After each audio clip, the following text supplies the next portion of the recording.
How do, and welcome back to another video on what I can only describe is the intentional sabotage of the United Kingdom.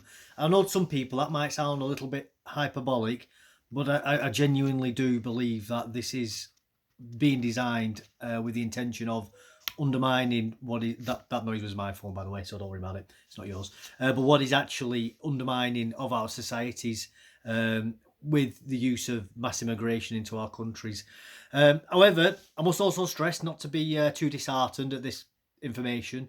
As bad as it actually is, at least it's coming to light, and that is something we do have to reflect on. So we are finding out about these, and the people are becoming aware. The fact governments and various institutions also feel the need that they have to lie about these things, that they're constantly barraging us with propaganda. In some cases even going as far as gaslighting us on these topics. It shows us that these situations aren't that far gone that they can't be fixed, because they wouldn't be putting so much effort into it otherwise to try and convince us that we're wrong. And to talk about these subjects is also incredibly important. So please do speak to people that be positive, encourage people. Don't try and just regurgitate information at them, let them sort of find it themselves, so to speak, but help them along the way. It's like, oh my God, have you seen this news report? And just forward it to them and let them read it and discover it themselves. So now, anyway, on with the main topic. I'm sure all of you are aware by now that the Channel migrations have been given the right to the employment whilst they're waiting to be processed. They only have to be paid 80% of the going rate for a job as well, which is absolutely shocking in my opinion. I can't believe that, undercutting other people who are applying for them jobs.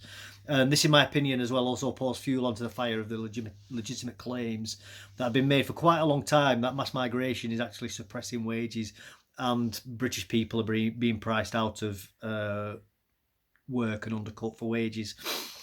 Something most people outside of cosmopolitan city centres have fully known for decades as well.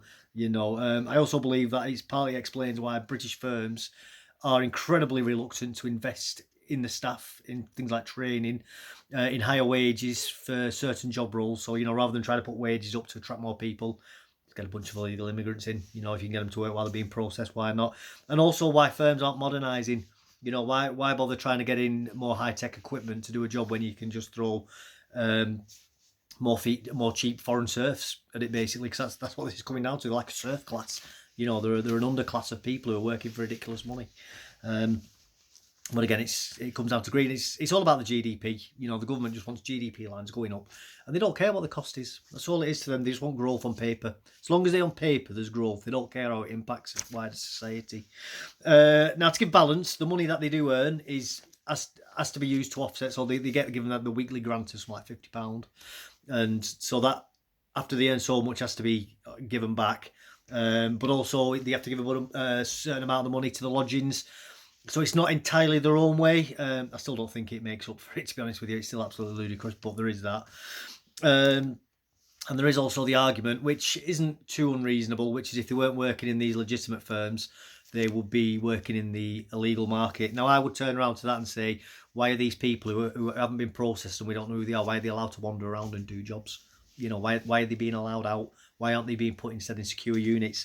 Where they also, in my opinion, shouldn't be allowed to have access from activist lawyers and fifth column charities who I think are using migration as a way to undermine the West in general. And I do think it's a form of modern warfare, in effect, using large numbers of people to destabilise developed countries.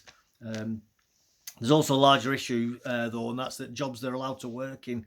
Now, some of these jobs are basic jobs, so we have things like, say, I don't know, fruit picking or, like street sweeping and things that aren't really of any big issue.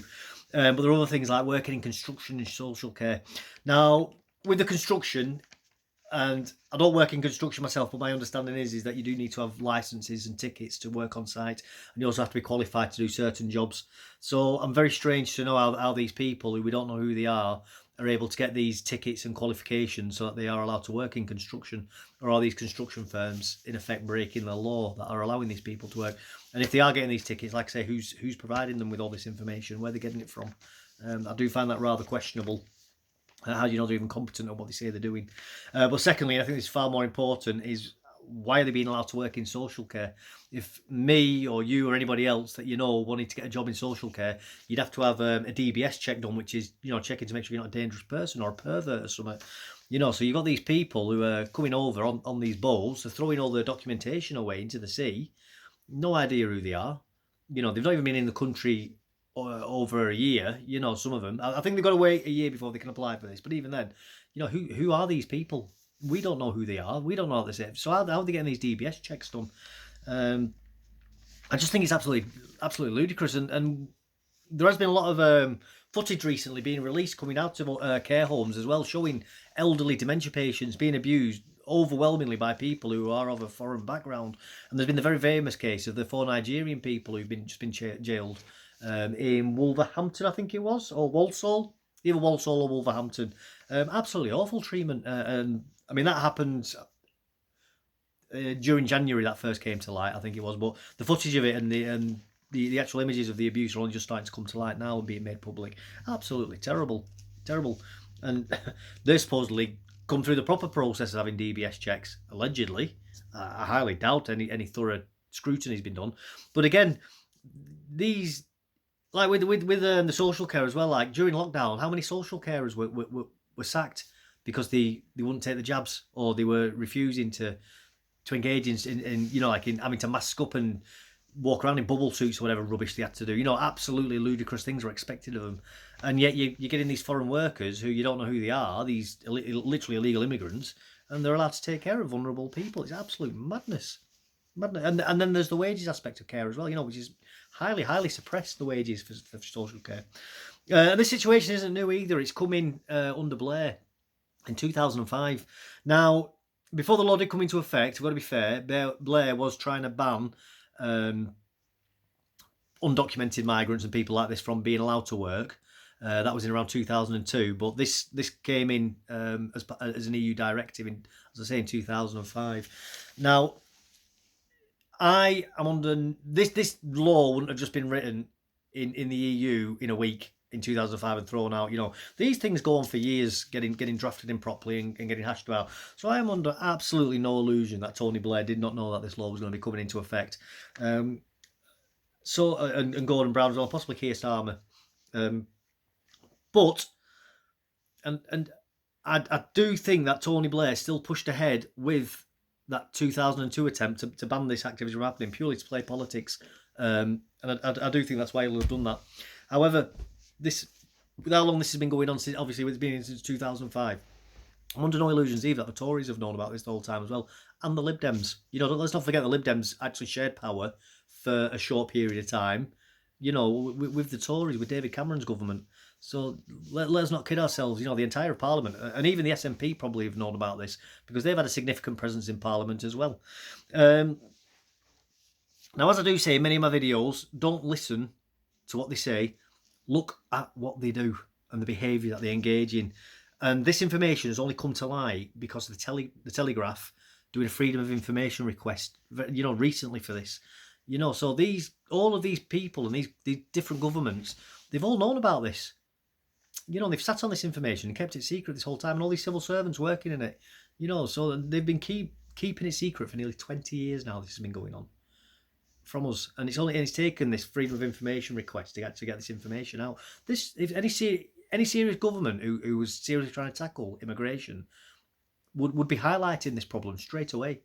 You know, and saying, look, this is a major pull factor. Oh, and by the way, the government deny that it acts as a pull factor to illegal immigrations and illegal entries. Like, of course it's a pull factor.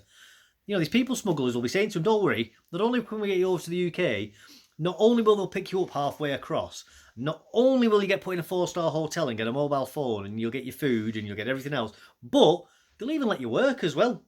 They'll sort you out with a job. It beggars belief that they think that does not act as a pull factor. They must think that we've got idiot written across our foreheads or something. I just can't get my head around how they think they can just so obviously gaslight us like that. But anyway, what I'll do is I'll end it here. You know, it's coming up 10 minutes now, so I've waffled on enough with that. I will put the link to the article for you below. Please obviously have a read of it yourself. The Telegraph have done an excellent job bringing this serious problem to light. But if you have found this video informative or interesting, or, you know, it's highlighted an important topic or giving you something to think about, please do like, subscribe, and put a comment below as well, because I do like reading them, and I do like responding to people's comments as well. And I like people from all different ideological aspects commenting as well. You know, so you don't have to necessarily agree with me. I do like thinking about alternative thoughts as well. So thank you very much. I'll leave it there, and goodbye for now.